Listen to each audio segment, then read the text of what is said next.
You're listening to Inner Guidance Channel. William Blake once wrote these words to his friend Thomas Butts. "Now I a fourfold vision see, and a fourfold vision is given to me. 'Tis fourfold in my supreme delight, and threefold in soft Beulah's night, and twofold always. May God us keep from single vision and Newton's sleep." Fourfold vision is to single vision as ordinary sight is to blindness. We all experience single and threefold vision. It's twofold and fourfold vision that one must consciously work to achieve. A hard-headed, common-sensed, rational man sees with his single vision. To him, a man is a man, a tree is a tree, a rose is a rose, and a dog is a dog. The idea that imagination could create reality would be sheer nonsense to him, and he would think you mad if you tried to tell him so. Being rational, the single vision man lives in a world where things are what they seem to be. In that world, everything can be weighed and measured. A minute is 60 seconds, and a pound is 16 ounces. No more or no less. Blake refers to that kind of man as Newton's sleep, saying, "May God us keep from single vision and Newton's sleep." Twofold vision occurs when everything is seen as an image. I have stood before a fireplace and enjoyed its warmth and light. I have watched the flames leap up and subside, fall into embers, then turn into ash, and to all appearances vanish. And I have said to myself, my life is like a fire. At that moment, I achieved a simile. I didn't stop there, however, but said, life is fire. My life is fire. Having achieved a metaphor, I dropped the is and said to myself, life and fire are similar. I will never again see one and not see the other, or feel one and not imagine the other. At that moment, I had achieved a symbol, a poetic image. Fire is now an image which reminds me of life. Verdi once said, "All things transient are but images." Is there anything here that is not transient? I have a friend who recently discovered 2 lovebirds had nested near his window, with 3 eggs in their nest. My friend now has 14 days of waiting for them to hatch out. They will come forth, much to his pleasure, wax, wane, and then vanish. They, like all things transient, are but symbols. And if you will but turn the object seen into its symbol, twofold vision will be yours. Mr. William Haley, a man who thought himself a poet, although only a few of his pieces that Blake illustrated have survived, was a man of considerable wealth. He gave Blake a home with a beautiful garden, for him, his wife, and sister to live in. One day, Blake found a drunken soldier stretched out in his garden. When the man refused to leave, Blake took him by the elbows and marched him out of the garden. Now, a garden does not just happen. Man must be present to transform a plot into a garden, which must be planted and cared for, or it will go to seed. Blake saw the drunken soldier, one of the forces, as the symbol of his spiritual enemy, yet physical friend. You see, although Mr. Haley had fed and sheltered Blake, he wanted no part of his poetry or artistic work, so he was Blake's spiritual enemy. Of him, Blake wrote, "I can tolerate my physical enemy, but not my spiritual one, for he destroys my creative power." Blake saw everything in his life as a symbol. To him, the sun was not a round disk in the sky, but a host of angels singing, "Holy, holy, holy Lord God Almighty." Always thinking in symbols, twofold vision was always his. Threefold vision is yours when the images begin to dream, to have love affairs, marry, and beget. Your dreams of the day and night are threefold vision, which Blake calls soft Beulah's night. Your moods are your dreams in daylight, forming a threefold vision. Capture a mood which would imply the fulfillment of your desire, then become so intense in that threefold vision that you enter your fulfilled desire, and you will move into fourfold vision. Having entered this dream of life, man has forgotten where he laid himself down to sleep. Thoreau once said, "The truest life is to be in a dream." awake. Once this world was only a dream, but man became so intense, he awoke in his dream and turned to single vision in place of reality. Now, this world has become the stream of reality. Knowing this, start to assemble images in your mind that, if true, would imply the fulfillment of your desire. Let the images play together, interweave, fall in love, and reach fulfillment. Let me illustrate by telling a story which a friend recently shared with me. For some time, he had an objective problem which he did nothing about, imaginatively. Then one day, while in his office, he constructed a scene which, if true, would imply that the problem had been solved and his desire fulfilled. He ran through the scene several times in his mind, then entered it to rehearse the voices and scenery there. Breaking his concentration, he finished work and returned to his home. That night, he again entered the scene, and as it became alive, he fell asleep and had this dream. He was a disembodied observer of a party given to congratulate a young man who had just come into a great fortune. Congratulating the young man, he asked, "How did you accomplish this?" And the man replied in a most embarrassing way, "It was so easy. I simply did what I should have done a long time ago." Upon hearing this statement, my friend entered into the spirit of that young man and felt his embarrassment and unworthiness. Then, once again, becoming the observer, he heard the young man say, "It was not a vicarious thrill. Entering the state, I actually experienced the sensation." My friend seemed to be observing someone else, but there is no one else. Humanity is a single being, in spite of its millions of forms and figures. There is seeming separation, as divined in our own being when we were dramatically sundered, thereby causing a seeming other to play the part we wrote for ourselves. My friend wrote the script and played the parts by entering into a fourfold vision. In so doing, he carried it into his own intensity. We are all asunder, as every being is self, made visible. You have given yourself every individual in your world as an image, and you alone know what he represents. A friend saw his mother as an image of the material world. A wonderful mystical experience followed this realization, when my friend found himself, as a young man, standing in a suite of rooms looking out to sea. Having written a letter to his mother, he opened the front door to find a lady standing there. Then he said, "I was going to mail this letter to my mother, but now I remember that she is dead." The lady agreed, saying, "Yes, she died a long, long time ago." This statement surprised him, for in our measure of time it had only been a few months. Then he asked, "Hasn't my mother been paying for these rooms?" And the lady replied, "No, the undertaker has. He felt it better that you think she was providing for you until you awoke and came to your senses.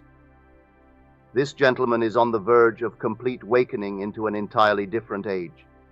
No one knows the day it will happen. He will not depart, however, 1 hour before his time, neither can he delay it 1 hour. Scripture tells us, 'Who by taking thought can add 1 hour to his span of time?' You need not be anxious, because you cannot postpone or hasten your departure in spite of heart transplants and life-extending diets. You will notice, however, that all the dietitians, doctors, and health addicts do not live 1 hour longer than those who are not. I have a friend in Barbados who, during Prohibition, was so drunk I had to pour him on a boat for the mainland. This man would drink anything that contained alcohol. Now a man in his 80s, he is still drinking as far as I know, while all of the doctors who warned him that if he continued it would kill him are now dead. He only vegetates today, having lost his sight, but he is learning his lesson in his own way. God, the Father in him, is dreaming his dream of life. One day he will come to his senses and realize that the world is but himself pushed out. In each one of us, God the Father awakes, for he is one, not two. It is Christ who is dreaming, and it is Christ who awakens in this gentleman and this lady, in that gentleman and that lady, as the one Father. He awakens as the one who begot the dream. Therefore there is only one body, one Spirit, one Lord, one God and Father of all. So you see, this fourfold vision is within the experience of all. Everyone has experienced single vision, but everything in this world started as a dream. The room you are in began as a dream in the mind of someone. Its plans were executed in the mind of another. Now it has entered the stream of reality we call fact. Yet it is still a dream, for its origin was a dream, and its end is a dream, as all things bring forth after their kind. If you have a desire to supplant what you have now, you must start by assuming it is a dream. And when it objectifies itself and enters the stream of reality, may I tell you, it will still be dream. Imagination is the creative power which can cause that which was not to be. It can also cause that which is not to be. Therefore, it not only creates, but uncreates. This power is God. My friend knows this law and has applied it beautifully time and time again.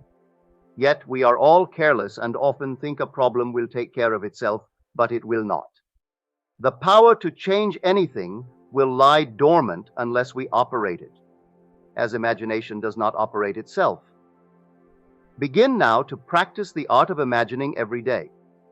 A concert pianist must constantly practice, for if he does not, and he is called upon to give a concert, he would not be ready. You must practice the art of imagining day after day, so that when you are faced with a problem, you will not put it aside, but will do something about it, and move from soft Beulah's night into fourfold vision. Blake confessed that his greatest ecstasy was in fourfold vision, because it is the fulfillment of Scripture, of which he was a great student. In the 13th chapter of the book of Proverbs, we are told, "Hope deferred makes the heart sick, but a desire fulfilled is a tree of life." If you want something, it is not going to come into being by saying, "I will have it someday." That is deferring your hope and making your heart sick. But if you believe that imagining creates reality, you will build a stage, paint the scenery, and place lovely images there. Then you will let them interweave, so that when you bring that scenery back into your mind, the actors will come alive and say the words you had dictated for them to say. The scene's power is in its implication. In my friend's case, the young man was being congratulated because something very important had happened in his life, and it had been so easily accomplished. A few years ago, a friend had a few skin cancers on his face. The doctor would give him no more radiation, so every day as my friend shaved, he saw his face clear of all blemishes. Today he cannot remember when they disappeared, but they are now gone, with no trace of ever having been present. So imagination can not only bring things into being, it can take things away. It can uncreate whatever it creates. In this wonderful world we have created nightmares, which we cannot endure forever, so they will have to be uncreated. That is why I urge everyone to live nobly. Sow your mind with ideas worthy of recall, because the day is coming when that which is built on any foundation other than Christ will be consumed or uncreated. You will survive, but only as through fire. We bring all kinds of unpleasant things into our world and live with them until we discover we can uncreate them. Just as my friend uncreated the blemishes he had placed there, and he cannot tell you the moment they disappeared. You have the power to create and uncreate. Having brought something unlovely into your world, you can uncreate it if you are willing to create something in its place, and persist until your desire becomes fourfold. This world, although three-dimensional, is fourfold. For your dream has caused the world to enter the stream of reality. At this moment, I am looking at you singly and in a threefold manner. If I see you as an image, representing other than what you appear to be, I am seeing you twofold. And when I meet you in soft Beulah's night, I will understand what you are trying to tell me in my fourfold dream. A friend told me that I represent Christ to him. that when he conjures me in his dreams, he knows that the image of God's power and wisdom is speaking to him through the voice of his friend called Neville. Neville is only a symbol as he should be. I am a symbol, and everyone sees me differently, for I am in every being just as you are, for God is one. Now fragmented, the world is God made visible, and God's name forever and ever is I am. The next time you see a fire in the fireplace, think of it as the symbol of life. Achieve a poetic image by never seeing one and not thinking of the other. As you look at the fire and feel its warmth, something will begin to stir within you, and from then on, twofold vision will be yours. Start with one image, and it will become 2, then 4, then 8, as everything will form an image in your mind. Blake saw everything as an image. To the world, Schofield was a lonely soldier asleep in a garden. But because Blake's garden was the image of his creativity, finding a sleeping, drunken soldier there was like finding him in his wife's bed, so Blake removed him. Although a very small man in stature, Blake had the courage of a giant and removed that which was the symbol of his spiritual enemy. Start now to experiment with these 4 types of vision. Unless you are physically blind, you have single vision. When you see another meaning to that which appears to be, you are beginning to have twofold vision. This world is threefold, and when you imagine something other than that which you are now tied to and occupy it, the thrill of fourfold vision will be yours. Then when you sit down to prepare your dream, its occupants and scenery will become alive. Their voices will be heard, their friendly touch felt, and fourfold vision will be your supreme delight. Do not expect your desire to be fulfilled overnight, for all things have an interval of time between their planting and their entrance into the stream of life called reality. But I urge you to practice, and continue to practice, for you are moving into a world where all is imagination, and you will create at will. You won't have to travel by any worldly means to visit Europe, Asia, or any foreign country, for everything and every means necessary to objectify your thought is within you. Truly, you have never left your eternal home. You are sleeping there, dreaming this world into being. Before falling asleep, you were called a prince and told that you were gods, sons of the Most High. You would, however, die like men and fall as one man. Now, in order to be a prince, you, father, must be a king. Well, your father is the King of Kings, the Lord of Lords, and together we form the one Lord, for God is one. We descended in consciousness and made our dreams so real by entering into the stream that they took on the tones of reality. As our eye opened upon the scene, single vision caused us to become locked in the prison of our senses and reason. Now we have become practical, down to earth, hard-headed men who know that life is a battle, and we must take advantage of everyone before he takes advantage of us. We pile up our millions, and then the Father says, "It's time to go." So we slip off this little garment to put on another, just like this one, only young, with nothing missing. There, we continue our single vision until we come to our senses and awaken. The man with single vision thinks the great Mother Earth is paying the rent and providing for him. The undertaker will allow him to think so until he awakens and comes to his senses. Do not postpone your dreams, and do not think that because you heard what to do, your desires will come to pass. It's so easy to hear the truth and postpone the doing. But I urge you to be like my friend. Stop postponing and do what you want to have done, for if you do, it will come to pass. Now, let us go into the silence.